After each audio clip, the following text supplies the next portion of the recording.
Hello, friends and enemies.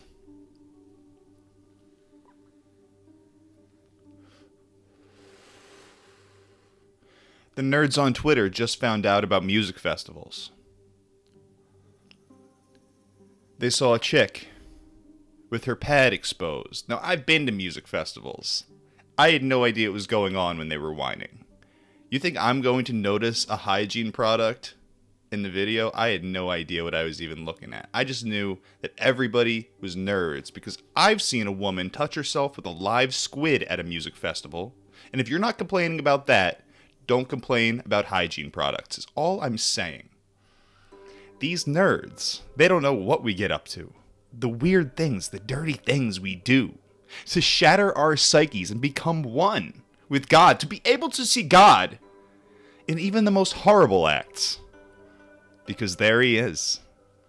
Knowing the darkness and the light. Simultaneously. Becoming one. Becoming one with the squid.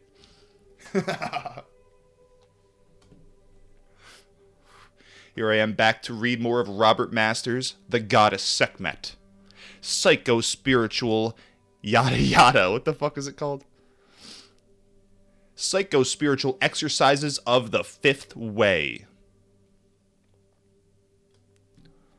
Of the fifth way. Try to get this in before I have to go to work. Flame upon herb in the chat. Whoop whoop. Gatekeep the festivals from the dweebs. That's right, dude. That's right. Come in the fucking Discord, homie. Come hang out, homie. Where you been, homie? I'm going to the Halloween festival soon. Electric Halloween. And where are you? Not to be found. That's a bummer. Hit me up, dude. Alfu, the physical body. Let's get into this. Notice the tits on Sekhmet. On this profile view, you can see the tits on Sekhmet. The Alfu, as mentioned, is the physical body, with its muscles and bones, blood and internal organs, glandular and nervous systems. The body that anatomists and physiologists describe. Of itself, it is a mechanical thing, a machine which, for all its awesome potentials, is propelled by mechanical functions, instincts, biological drives, sensations, and a limited number of learned responses and behaviors. It is operated by the brain and nervous systems, and for it to exist and be alive on only minimal brain functions, and a brain of very small size, would be required. This body is human only by virtue of its unnecessarily large and, for it, quite superfluously complex brain, and, of course, its links with the four subtler bodies and souls. The Alfu lacks consciousness in any higher sense of the word, and its functioning is meaningful only to the mind of the Ka, which, without special re-education, misinterprets it as its own behaviors, thoughts, and feelings. So the Ka is the double. That is the mind where you actually experience things, where after your body, your Alfu, decodes it, your Ka experiences it, and often it misinterprets who is experiencing it, the body or truly the mind, and tricks itself into experiencing it. The Alfu can sense and it feels pain and pleasure, but its sensing and feeling are so distorted by the Ka, which transmutes them into its own image, that their actuality is rarely any major proportion of the contents of consciousness. The Alfu is thus falsified by the Ka, which in turn is misled into thinking that it freely governs the voluntary functions and actions of the Alfu. This situation can be remedied only if by appropriate and strenuous means, This situation can be remedied only if by appropriate and strenuous means the Ka is taught to differentiate itself from the Alfu and also attains to a sufficiently accurate sensing, internal as well as surface, of the physical body. All of the subtler bodies and their minds have powerful effects upon the Alfu. Their experiences can affect every part of it, and those experiences, when very vivid or prolonged, are not distinguished by the brain from the realities of its own world. The brain then brings about changes in parts and functions of the body as if these were responses to the body's own experiences. The Haidit, or shadow, is the only subtle body-mind which naturally possesses a good contact with and knowledge of the Alfu, meaning it can positively or negatively affect the physical body with equal facility. The Ka once had such contact and capacity, but it has long since been lost. The shadow can be understood as being roughly what is usually meant by the unconscious. The appeals can be made to it to alter the Alfu along desired lines. An example of this would be to hypnotize the Ka, so establishing contact with the Haidit, and then suggest to it that it utilize its special knowledge in relation to the body to, say, dispose of a wart or a tumor, or to increase or decrease blood flow to a particular part. Most effective hypnosis is a dialogue between the hypnotist and the shadow, aimed at achieving certain changes in the Alfu, the Ka, or the Haidit itself. So the shadow, the Haidit, is, once again, said in the previous chapters, it is the body experienced in dreams and in drug-fueled, what the hell's the word for it? When, hallucination, drug-fueled hallucinations in dreams, that is the Haidit. We got this, folks.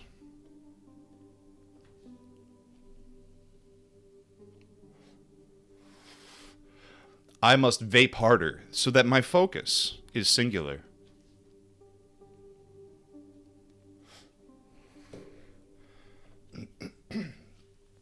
The mindless Alfu cannot effectively survive in the contemporary world and must, minimally, be tended and cared for by the Ka, or if the personal Ka is too feeble or deranged, by other persons. However, although it is a machine, even the most ordinary of these has unused potentials, which are enormous and far in excess of what can be made use of, even by the most developed and most knowledgeable person. Since it is essential to the life of the whole person, reason would dictate that it be well cared for and efforts made to use it well. However, the Ka and the Haidit frequently behave towards it as if the Alfu were their mortal enemy. Also, as if it were unworthy of being brought into the kind of awareness that would allow its potentials to be much better used.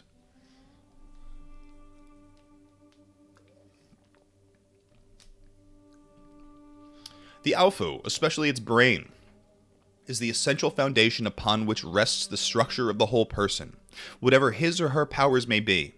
Yet it is always in varying degrees badly fed, poorly exercised, little known, and inadequately used, while at the same time it is subjected to abuses which, if done to someone else, would constitute torture and deliberate destruction.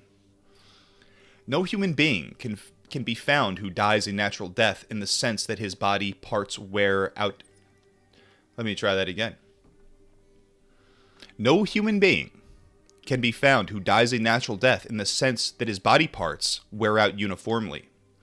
The man who dies naturally is self-destroyed, killing himself by means of barely conscious behaviors, which are largely products of unconscious processes and non-human forces.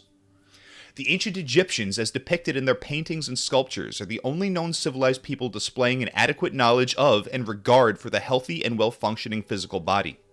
The bodies they almost universally depict are graceful and light, well-positioned in gravity, able to make use of directed energies which give access to strength in the absence of excessive muscular development.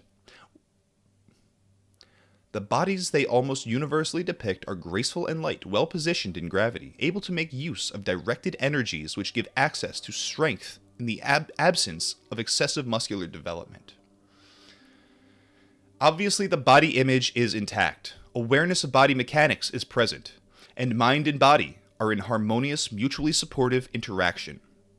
Already with the Greeks and in the ancient Far East, although to a lesser degree, art tells us some of these elements were lost or were never present in the first place.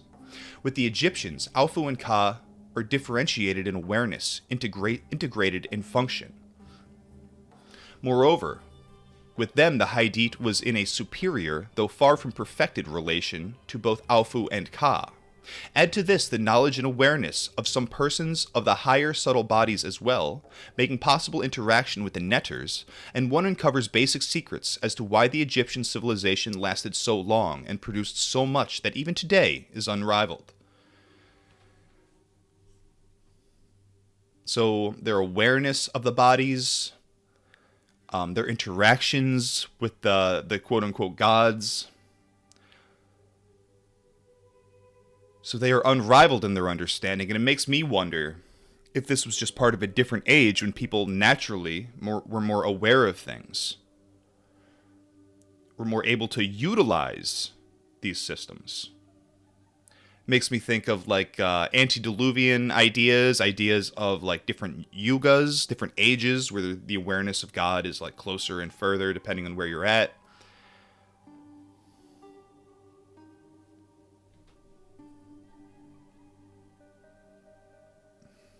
Yeah.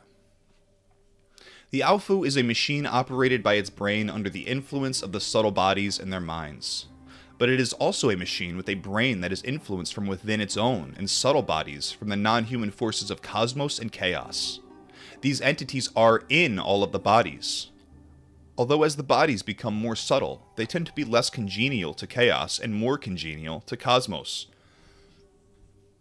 At the levels of Alfu and Ka, however, the chaotic entities preponderate, unless they have been exorcised or those bodies seeded with a greater number of their cosmic antagonists.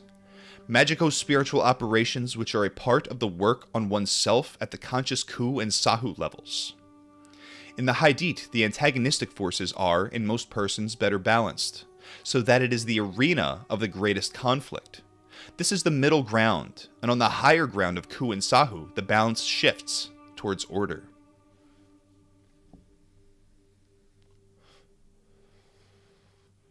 So in my first DMT experience, my breakthrough, in theory, I would have experienced that in my Hadith, where the goddess came to me. Where she came to me, and she told me how to act in my Ka and my Alfu. She expressed to me to focus more on creative endeavors. She told me to go out and create. In the hopes, in the knowledge, maybe, that those who see me create will feel inspired to create as well, just as I was inspired to create by people who just created out of nothing. Small things from nothing. But it's not only the acts of obvious creation. It's not only artwork. It's every idea you have is a creation. Every idea you have has the ability to inspire those around you. So I guess it is from this Hadith that the Netters contact, and possibly from the others too, but like that, I guess what it's saying here is that it's not usually from the Alfu or the Ka that you get that presence. The Hadith is where that kind of comes in. And that is able to influence the other bodies, the less subtle bodies.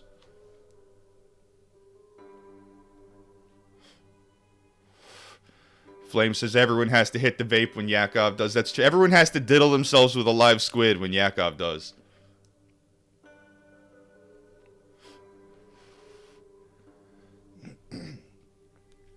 Because of the potency of the demons in the gross Alfu, it always sickens and dies much earlier than it might do otherwise. This sounds like Scientology almost. But that's also common in many, many religions. Even conscious work by the Ku and the Sahu can only delay for a time this outcome. For the same reason, demonic dominance, the Ka which survives the Alfu, rather quickly degenerates. The Egyptians labored mightily to prevent this degeneration of the Ka, but their efforts could at best delay it. Chaos, in the Alfu, works incessantly to achieve its debilitation and death, which Cosmos opposes. So long as humans remain at the level of the mechanical Alfu and sleepwalking Ka, just so long they will remain destructive to themselves and to both their subjective and objective realities. To awaken, a major goal of every magical, spiritual, or magico-spiritual system, is to break through and out of that level of non-awareness at which one's life is determined through the body's misuse by the unconscious. Even awareness and intelligent use of the Alfu, Ka, and Hadith would effect the most remarkable positive changes in humankind. The fulfillment of humanity's potential, however, implies an aware participation also by the Ku and Sahu bodies integrated with the others.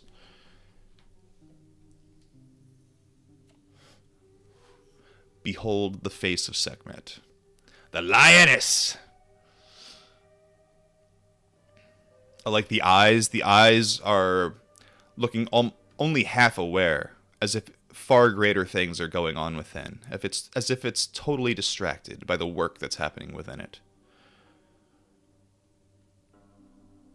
Often seen by yogic masters. In yogic masters, I should say.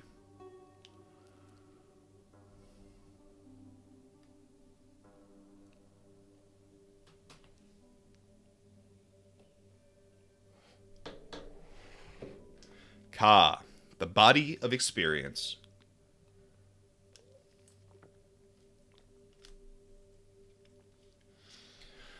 The term Ka, or double, is instructive.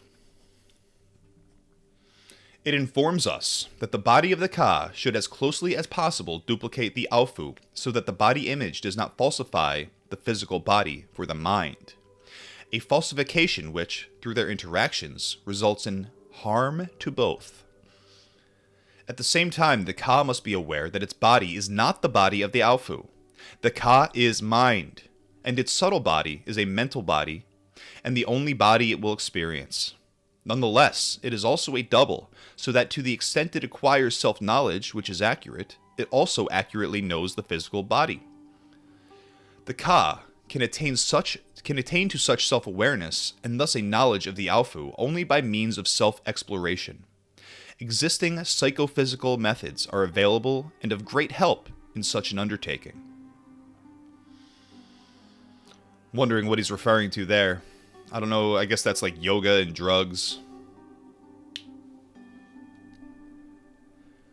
The Ka possesses many capacities it shares with the other subtle bodies, but not with the Alfu. By cultivating these, and by learning, it provides essential tools and information which the other bodies can and will make use of. If, on the other hand, it does not develop itself and learns inadequately, then the higher bodies will be crippled in their dealings with the Ka's reality, and otherwise as well. The Ka possesses, most importantly, intellect, imagination, will, and the ability to assimilate and integrate knowledge. As the Alfu is basically affected by food, its environment, and its mechanical use, so the Ka is affected by similar factors, but has the ability, wanting in the Alfu, to take some charge of its own development. It can also initiate better contact with the Haidit, making conscious the unconscious, or part of it, which actually means integrating itself with the Haidit body-mind. This is as equally necessary a task for the Ka as its pursuit of knowledge of itself to gain knowledge of the Alfu. Both efforts, when successful, greatly strengthen the Ka and give it a much larger autonomy. More importantly, they are the means to the integration of Alfu, Ka, and Haidit. Reading this, from what I know of myself, I feel like I've integrated my Haidit and Ka fairly well. As far as my Ka and Alfu, I feel like that relationship is all fucked up. I do not take proper care of my body. I kind of see my body as something alien, meant to be destroyed. Who knows? I feel like I am like my dream body most of the time. When I think of my dreams all take place in a specific place. I'm a specific person doing specific things. I can't tell you exactly what these things are. I don't know most of the time. I'm just going about them. I don't spend time thinking about it in dreams because I know what I'm doing already. Then when I think to them in my waking life, like I don't know. It feels like I'm doing something just like I'm doing now. Just like I'm doing things now. I'm not thinking about this. If I was experiencing this right now, this reality right now in a dream, like would I know what I was doing when I woke? Or would this just be what I do? And it's the same thing. And that's kind of how I see both bodies. And the Alfu is a piece of shit. Throw it in the trash. I should fix that.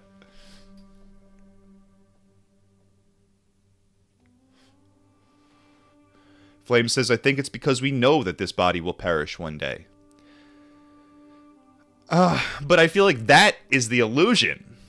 That's essentially yes, it will perish, and it's like, don't deny that, but at the same time, like, there are people who lived hundreds of years. And modern science will disagree with that, but all the evidence is there to say it's real. The people claim it. The people around them in the village say that, yeah, they've been there all my life. My parents knew them. My grandparents knew them. They'll show birth certificates, and the West will be like, oh, that's just a forgery. India doesn't know what they're doing. But must you die? Do you have to? In a different age? How long did people live? When you read the Bible, the Old Testament, they lived 900 years? Who knows? Must you die? Must you? Must I?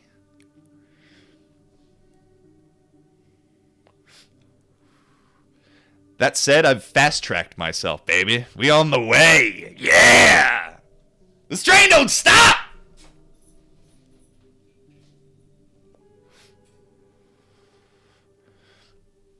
Flame says, sometimes we tend to neglect ourselves. Because of that, more pressing issues in our immediate lives. So we're neglecting our own bodies. And that is true. But all of those things are illusory as well. It doesn't mean they're not good. But it does mean you have to figure out which ones spark joy and which ones do not. And you get rid of anything that doesn't spark joy.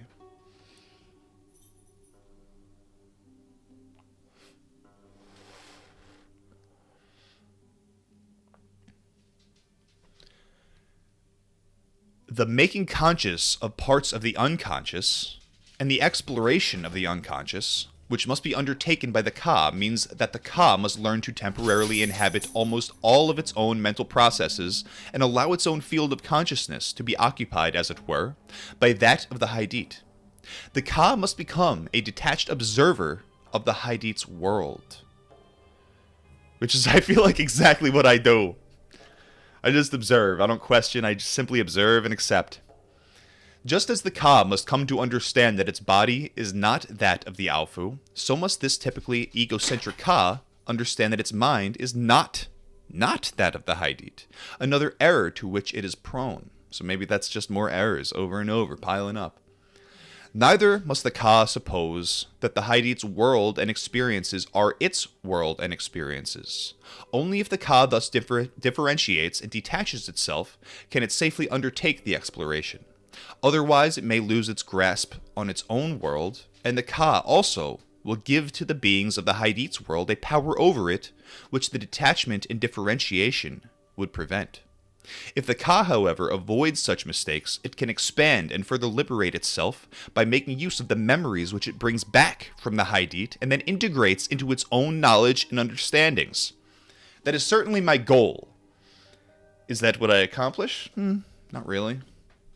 What do I know of this world that my Haidit lives in? What do I know of it? There's water. There's buildings. There's tall buildings. There's bright lights. There are beasts. There's parties going on. I don't know. I don't know what it's doing out there.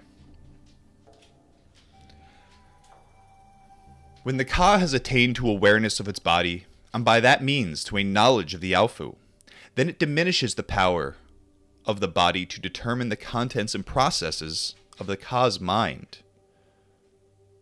When the Ka has attained to awareness of its body, and by that means to a knowledge of the Alfu, then it diminishes the power of the body to determine the contents and processes of the Ka's mind. So I guess that's just like awareness of the stimuli you're taking in. Mindfulness, I would assume, helps in that. Similarly, by gaining knowledge of the Haidit, the Ka diminishes the power of the unconscious to determine the contents and processes of its mind. This is of major importance to the person when the bodies have not yet been integrated. After integration, the more subtle Haidit uses the Ka within the context of that higher unity within which Alfu, Ka, and Haidit have become effectively one. By all of the subtle bodies, imagination is used as a psychosensory system. And when working as it should, the system gives a symbolic but functionally accurate and effective rendering of the body and its world. In the case of the three highest subtle bodies, imagination is also creative, and for the Ku and Sahu, imagination gives knowledge of the magico-spiritual realms, becomes a psycho-spiritual and psychosensory system. This is what she told me in my DMT experience, essentially.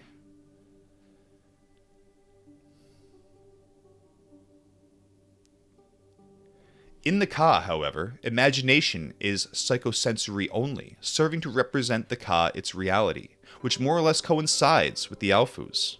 That aspect of imagination, which in the case of the more subtle bodies is creative, in the Ka yields only fantasy, something despised and strongly warned against by esoteric traditions. For the Ka, fantasy is at best wasteful, and often it is more seriously damaging. Fantasy bodies are created, which the Ka and the Alphu then mistake for their own. And the Ka is impeded in its other major task, which is that of knowing truly its own mind. Hey boy, Max wants to play. He wants to fuck around and find out. He's a good boy. Give me that rope. Give me that rope, boy. Give me that rope. Good boy.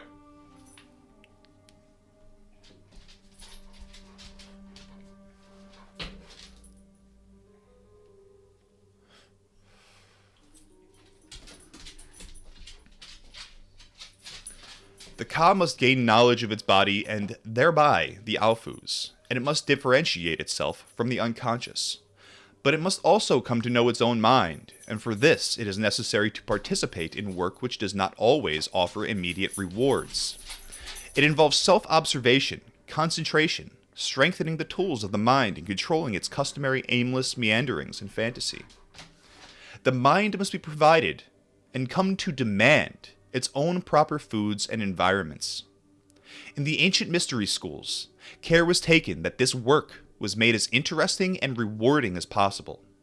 Nonetheless, most candidates fell away here, lacking discipline to continue. But the mind of the Ka must be strengthened in its world in order to give some of the necessary powers to the other subtle bodies.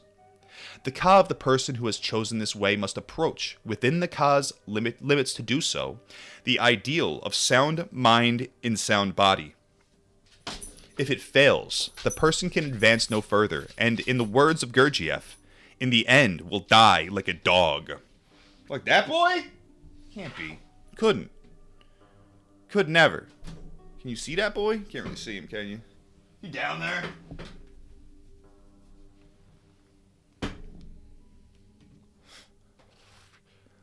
Me and my dog body'll never die!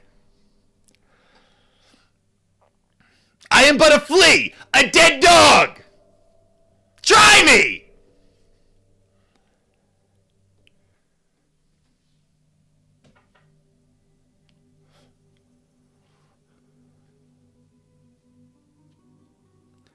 Orphic Egg says, I like R.E.L. Masters' books. His wife, Jean Houston, was close friends with Hillary Clinton, though. I am certainly getting some vibes off of this book. This is definitely some serious occult shit. And this is why when people just say, like, these people are worshiping the devil or whatever, it is not that simple. It is not that simple. In these works, in these fucking works, these mystery fucking works, this is the shit that Bill Cooper called Mystery Babylon. 10,000%. This is the mystery school. But it's not knowledgeably worshiping the devil. Like to me, worshiping the devil is when you take these concepts and you fucking spin them to be as greedy as fucking possible. They do that unknowingly. Yet they do that. There is so much positive shit in here, in books like this. Go read Morals and Dogma by Albert Pike. That guy was like the leader of Freemasonry worldwide at one point, essentially. And he was definitely involved in all of this weird occult shit. All of the shit that was like Illuminati, Satan rituals and stuff like that. These people, and if you read the first paragraph of Morals and Dogma, it tells you there are two types of people. There is the compass and there is the mallet. The compass is the intelligent force that does the planning. The mallet is what does the building. Without the compass, the mallet only destroys. Without the mallet, the compass cannot build. These people look at books like this and say, this is us. This is the Illuminons. We are the ones who have found this, who care about this, who have read this. The fucking sheep out there will never do that. And that is why we have power over them, is what they say. That they use these concepts of creation to put us in fucking prison. There are positive concepts here. The same concepts they use against us could be used against them. Could be used to create light instead of darkness. But only by confronting the very darkness, the specific darkness, exactly what they're doing, can we know how to do that. When they worship things, they're not worshiping some red guy with horns and a fucking pitchfork. But they are calling forth cosmic energies or chaotic energies. Energy. They're calling forth cosmic or chaotic energies, and they are dealing with them as the ancients dealt with gods, as far as I'm concerned. That's what these rituals are for. But they think they are the gods. They worship their own human intellect, which is the true Satan. When Satan in Hebrew means adversary, your greatest enemy is what you see when you look in the mirror. That's what's holding you back. And it's when you worship that body that you see in the mirror, do you truly become a Satanist to me? Because then I know everything you're going to do is based on greed and getting more stimuli. It's not about money. It's never about money. The money is a stimulation to the physical body. When you see that fucking number go up, you're like, "Argh!" It's like drugs. And it works that way even when you have an infinite supply of it, it seems. It's about exerting that power. That is how they worship themselves, when they use that power against you. So it's like I can't sign off on any of these specific authors or anything like that, but I do think they're in touch with powers that I can barely comprehend sometimes. And I do think these powers, a lot of the times, they give good advice. It's just a question of how you use it, how you identify your body. Whether you were just concerned with consuming the fucking world around you, or whether you're going to try to build it up for the future. And we see the people in charge today, while they're doing these things, they're fucking smashing it into pieces currently. They thought they were the masters of their realms. But they're not, as it falls around all around them, and they panic. And they're clearly panicking today.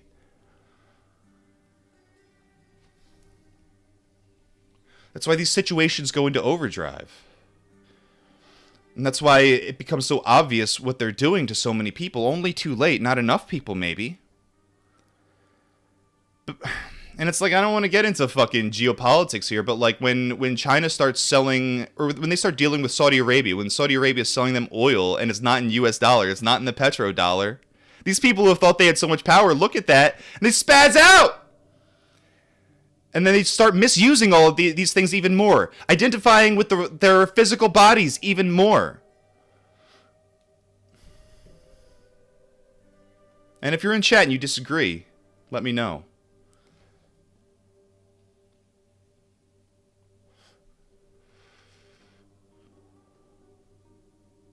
I think we're in an age where so often, this stuff, first of all, this is secret knowledge. Not secret because it's hidden from you. I can go find the fucking PDF right now. I might be able to go buy this book at Barnes & Noble.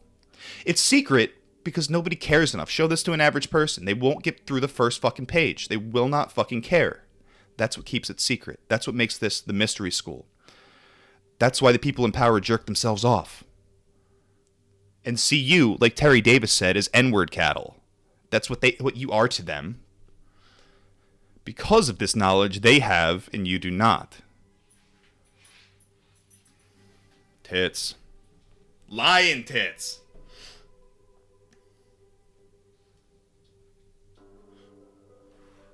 How long I've been going? Half hour? I gotta go to work soon. Get one more in, I think.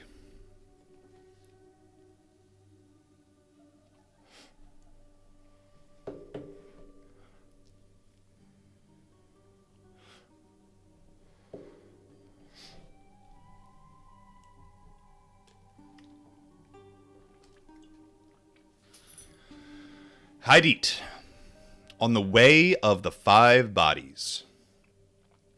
The Hadith or shadow can roughly be identified with what presently we call the unconscious, including some of the collective unconscious. It is the body in which the unconscious is experienced, and the unconscious is its world. The term shadow properly suggests that in these realities one is coming closer to the human dimension, nomena. Nomena? Let me go with that. Maybe I should this is another one that I should let Google figure out for me. Let's see what she has to say.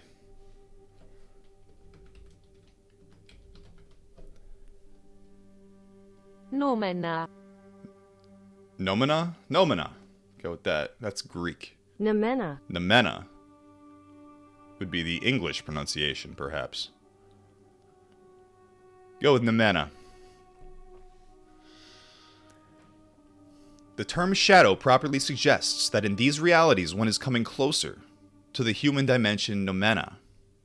That the Haidit's world, or parts of it, is that of the shadows cast by more essential realities.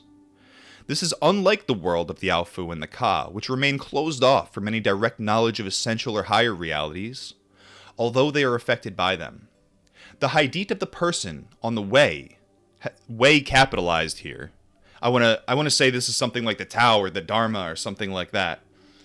The Haidit of the person on the way has the primary task of differentiating itself from the lower bodies while at the same time functionally integrating itself with them. This is always what is meant by integration, and it should never be thought that a higher body or consciousness assimilates the others. Obviously, they continue to exist, but the interaction of the bodies and their minds are less conflicting as they become more unified. If the person experiences him or herself as an expanded consciousness, having access to unconscious processes, then there has been no true integration. Simultaneous awareness of the three bodies is the criterion. If the person experiences him or herself as an expanded consciousness, having access to unconscious processes, then there has been no true integration. Simultaneous awareness of the three bodies is the criterion. So I guess it's saying that the unconscious must become conscious.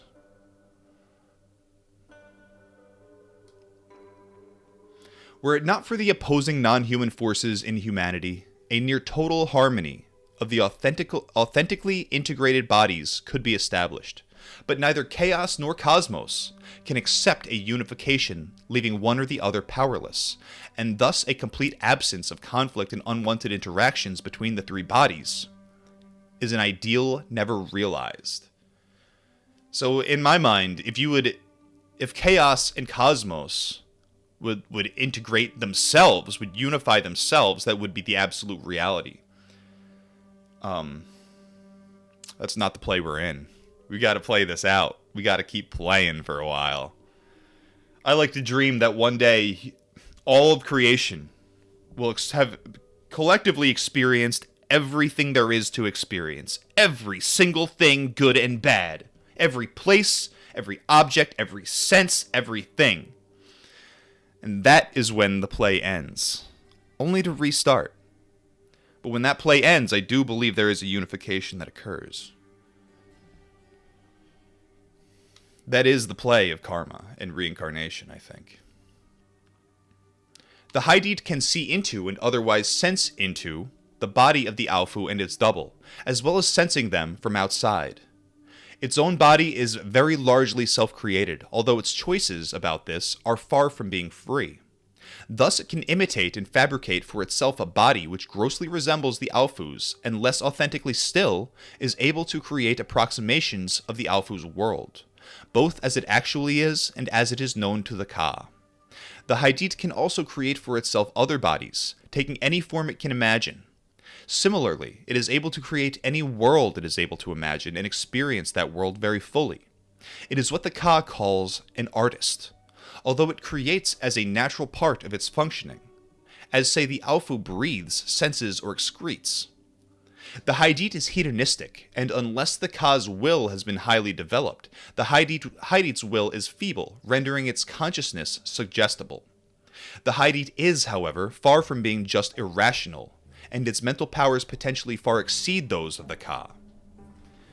The Haidit can best be reached and worked with by altering the consciousness of the Ka so that it no longer is experienced and seemingly ceases to function.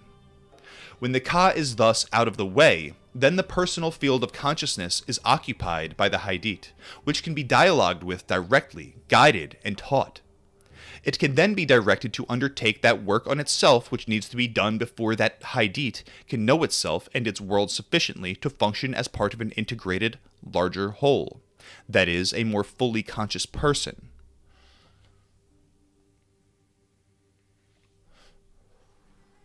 On the way, the Haidit's guide or teacher supervises a prolonged expanding and deepening exploration of the unconscious in which the Haidit, unlike the Ka in its exploration, is an active participant, only seldom taking just a spectator role. The Haidit is taught to manipulate time so that in its world weeks, months, and even years of exploration and other work can be accomplished during what are only minutes in the clock-measured world of the Ka. Even so, the unconscious is so vast that there is so much work to be done that the effort usually takes years of Ka time to complete. The Haidit, as explorer, maps the terrain, experiences, and classifies the flora and fauna, and otherwise expands its knowledge of the world. A world not only vast, but incredibly diverse, learning to function in many different ways and in many different situations. It is gradually exposed to experiences which, at the start, would have been unendurable for it, and which usually it manages to avoid when left unguided. Since extreme pleasures are available in its world, the Haidit is led to experience these to a degree, and in ways which rarely would have been able to discover for itself, since typically, the Haidit is too lazy to venture into the deeps and extremities of the shadow world. It is satisfied with the blander pleasures near the surface and center of its world, and thus also avoids the graver dangers. The pleasures it is given are rewards for its efforts and compensate for fear and pain it also must experience. The guide must maintain the hedonistic Haidit's movement. The guide must maintain the hedonistic Haidit's motivation by seeing to it that the pleasures outweigh the negative experiences.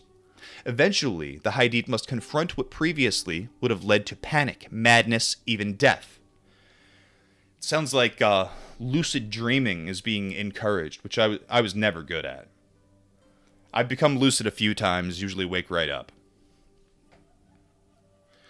Some of this exploration coincides with the Ka's development of its mind. It must be done before the Ka's will has been strengthened to the point that the Haidit's is affected and rendered insufficiently suggestible.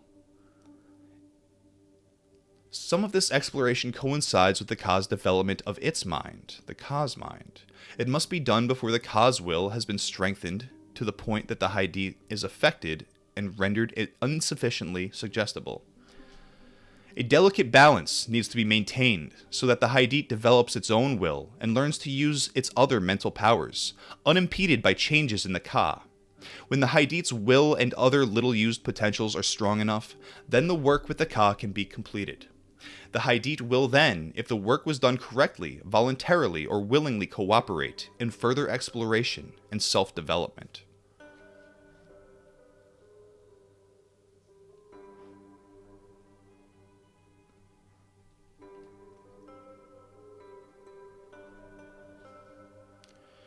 Flame says, does it mean that this subconscious is brought forth to the awakening conscious, as in being able to retrieve information that you normally wouldn't know? Absolutely.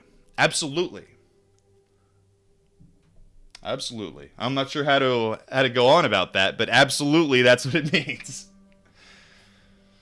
Because he even said there's a collective consciousness within that Haidit. So you can get that like blood memory from it, is I guess what's being said there. I always got the sense, and maybe this is totally incorrect from what I'm reading. It seems to say that the world of the Haidit is totally ethereal. But I do think like in their dreams, people can experience like the lives of their ancestors, or maybe anybody. I do think that's very real. But it's not so much that you are living their life as it is that you have access to what is often called the Akashic records, as Edgar Cayce would have said. All of the information of all time. It's just a question of can you tap into it.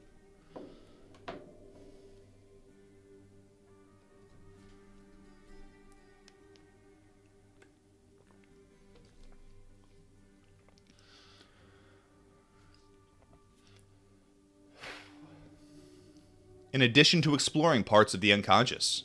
By no means all, but enough to allow work at the higher level of the coup, and in addition to developing its will and learning to make use of other mental faculties. The Haidit is taught to use its powers to function constructively in its interactions with the Alfu and the Ka. It especially is taught how not to introduce conflicts and confusion into the conscious mind, and how not to generate negative effects in the physical body.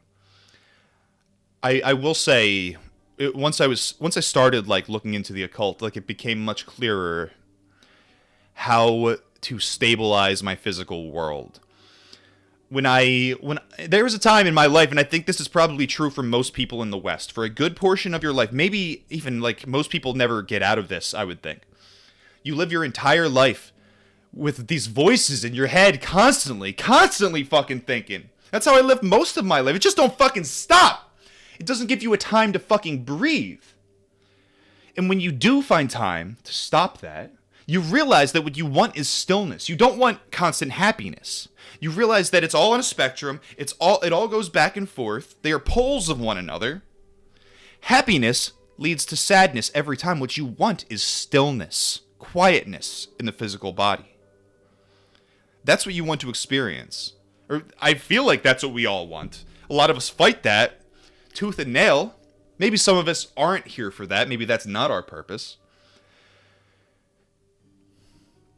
But it's always to introduce less stress into my world. And so often, the things we want will get in the way of, what we actually need. And we tend to add stressors. And, with my girlfriend, it's yeah, I want a dog. I want a dog. I want a puppy. It's fuck yeah, I want to... But you're not considering all of the things you have to do for a puppy. And then you get a puppy, and you're holy shit, this is so much fucking work. I'm so stressed out. And it's yeah, you wanted a puppy. Sounds great. But now it's beating your ass. And I feel like that same thing can be applied to so much in people's lives.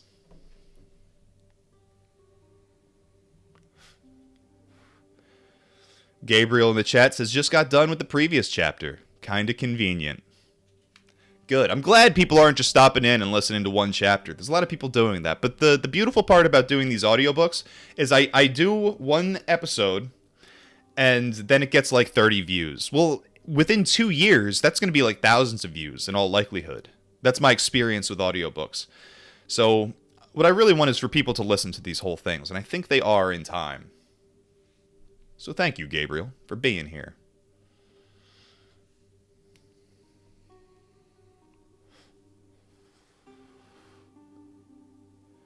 So the Haidit is especially taught how not to introduce conflicts and confusion into the conscious mind, and how not to generate negative effects in the physical body. The Haidit also learns how to join in cooperative problem solving with the Ka, thus making the Ka more creative and more intelligent. And it learns to bring about healing and other beneficial changes in both Ka and Alfu. The ability of the unconscious to intervene in these ways in the workings of the conscious mind and to alter the body for good or ill is well established. So it says that it learns to bring about healing and other beneficial changes in both Ka and Alfu, but this is also the path to healing other people, the shaman path. And at this point, in the point it's talking about here, you're not going to be going around healing people of blindness and leprosy like Jesus did. But you do have the ability to kind of express, we're going home. We're all one. We're all brothers and sisters, and we're on our way home. And sometimes that's the most important thing people need to be healed. Sometimes.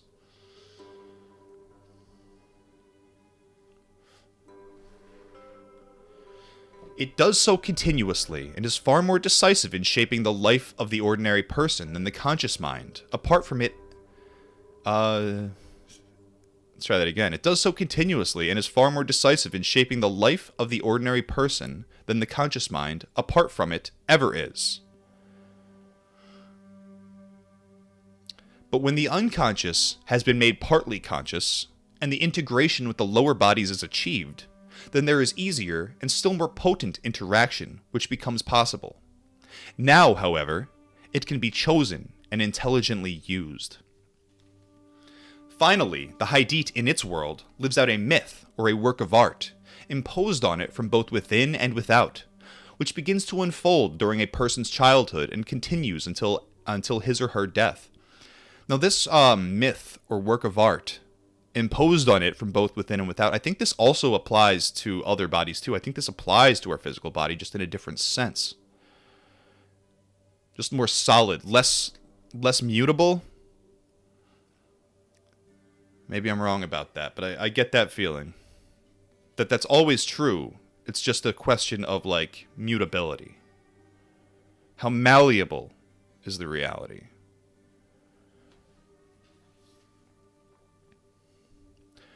Sometimes the myth appears to change, but this is an illusion. Only when there is integration with Ku, Sahu, or both can the person truly alter his or her myth, which it may or may not be desirable to do. This myth is the meaning of a person's life, and if made known to him or her prematurely, can destroy his or her illusion of autonomy and lead to hopelessness. The teacher will typically know what the myth is long before the student knows it, and must decide when to disclose it to the student. It must be disclosed at some point along the way, but only when the student is ready and is going to be able to change it if need be. This reminds me of a book I've read called The Celestine Prophecy. In that book, it's kind of a corny book, but the message is very good, and it's very good for, like, normies to read and have, like, a better understanding of what goes on inside your mind and body and all of that stuff. Ultimately, the point of the book is that your goal as a human, maybe your myth, as it said here, is to integrate the goals and dreams and beliefs of both of your parents. I've always thought there is some truth to that. But, like, you can look at all the things that make up your parents, what make up their mindset, and you can pick up all of this bullshit, all of the shit that didn't need to be there. Like, we can all look at our parents and criticize them.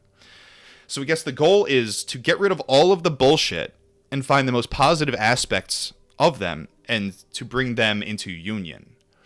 And that might be a way for, like, average people to kind of comprehend this sort of thing. Because I do think through your bloodline, through your incarnations, through all of this stuff, like, there is a work being played out. It is a work of art, is always how I've looked at it. One part of the work, at the level of the Ku, is to either choose a new myth or choose to continue with the given one. Then in either case, there is some real, not illusory, freedom. And the work aims towards a fuller realization of the myth and its constructive or destructive potentials. The personal myth has a guiding archetype, and if the myth is to be altered, the archetype must be confronted in the Haidit, and often its symbolic form must be destroyed. If the shadow attempts this battle without having access to the powers of the Ku, it will almost inevitably fail, and the person will sustain severe, if not fatal, injury. However, if the archetype is constructive so that the myth is also constructive, it can serve the person as an ally and teacher in the Haidit, and be safely and usefully worked with, as some psychological, occult, and other approaches to human healing and development do or try to do. However, that the archetype is constructive does not mean that the myth is worthy of the person. It still may need to be changed to allow his or her larger potentials to be realized. The myth lived by the Haidit in its world determines the life of the Ka in its broad outlines, and also in many of its details. It can be deduced by observing the Ka and directly observed by making conscious the Haidit and learning how it functions in its world, its behaviors and experiences. But again, in most cases, the myth should remain concealed from the person until he or she is ready to experience the Ku and its world. Until then, it is unalterable. The person is ready for the Ku level work when his or her awareness differentiates, simultaneously and with functional integration, the physical body, the conscious mind, and the unconscious, now itself sufficiently in consciousness.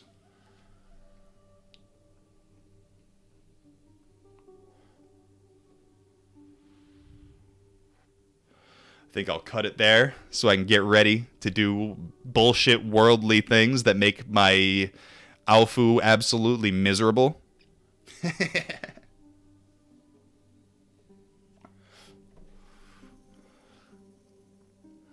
Alex in the chat says accurate. Sometimes the thought of something sounds better than actually having it. For the example of a puppy. And it's like, having it is great. Believe me. Having it is great. But I guess it's that integration when you know what you're getting and you are prepared for it that makes it so beneficial to you. It is that integration. I love this fucking dog. I basically raised him. Nobody else trained his ass. I did. Because I knew what the fuck was happening. I knew what the fuck was coming.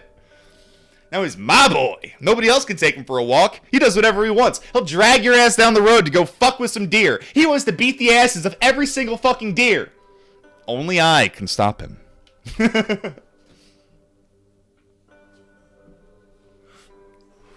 Love that boy. He's no longer a puppy. That dude's almost 100 fucking pounds. Holy shit. With that, everyone go to patreon.com/yakovalive and join the Discord. Yakobees.com for slightly outdated podcast, but the merch tab. Hit that fucking merch tab. Buy fucking t-shirts, dog. T-shirts. That's what it's all about. That's what life's all about. I'm on Twitter at Skinwalker Gang. I'm on the Fediverse. You can find me. Look for Yakov. I'm on the Fediverse. I'm on Post. I'm on Kiwi Farms, but I think that's dead forever. KiwiFarms.cc. RIP. Rest in pepperonis, dude. Yeah, look for me there. I'll catch you guys in the next one.